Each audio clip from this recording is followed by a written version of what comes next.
ఒక ఊరిలో 3 పందులు ఉండేవి. వారు స్నేహితులు, కానీ వేరువేరు స్వభావాలు కలవి. మొదటి పంది పేరు బుజ్జి.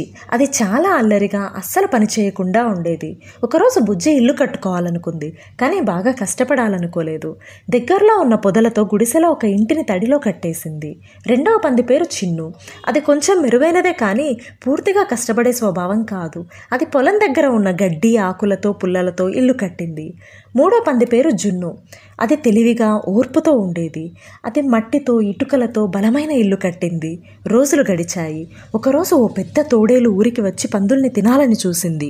అది ముందుగా బుజ్జి ఇంటికి వచ్చి, బయటకి రా, లేకపోతే నీ ఇల్లు ఊదేస్తా అంది. బుజ్జి భయంతో తలదాచుకుంది. కానీ తోడేలు ఊదగానే ఇల్లు కూలిపోయింది. బుజ్జి పరిగెత్తి చిన్ను ఇంటికి వెళ్ళింది. చిన్ను ఇల్లు కూడా గడ్డితో కట్టిన ఇల్లు. తోడేలు ఊదగానే అది కూడా పడిపోయింది.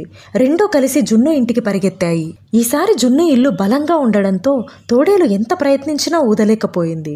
చివరికి అలసిపోయి వెనక్కి వెళ్ళిపోయింది. కథలోని నీతి: శ్రమ పడితేనే ఫలితం దక్కుతుంది.